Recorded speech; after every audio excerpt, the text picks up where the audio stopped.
Kaya pala ilang araw nang hindi napapanood si Kim Chiu sa It's Showtime dahil kasalukuyan umano siyang abala sa matinding training para sa kanyang upcoming project na inaabangan na ng marami.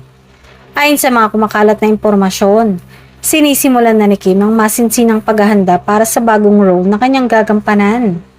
Hindi pa man inilalantad ang buong detalye ng proyekto, marami na agad ang naiintriga kung anong klaseng karakter ang kanyang bibigyang buhay. Kilalang kilala si Kim sa kanyang dedikasyon pagdating sa trabaho kaya hindi na nakapagtataka na ibinibigay niya ang kanyang buong oras at effort sa training. Mula sa acting workshops hanggang sa posibleng physical preparation, sinisigurado umano ng aktres na handa siya sa anumang hamon ng kanyang bagong proyekto. Dahil sa kanyang pansamantalang pagkawala sa noontime show, kapansin-pansin ang pangungulila ng kanyang mga fans na sanay na makita ang kanyang saya at energy sa programa araw-araw.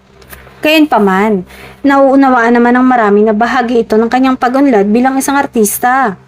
Mas lalong tumataas ang excitement ng kanyang supporters dahil sa mga balitang ito.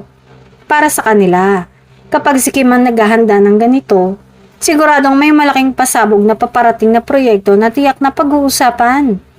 Sa ngayon, patuloy na nag-aabang ang kanyang fans sa opisyal na anunsyo tungkol sa naturang proyekto.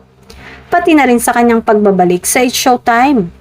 Isa lang ang sigurado. Anumang ihain ni Kim Chiu sa susunod ay paniguradong aabangan at susuportahan ng kanyang loyal na tagahanga.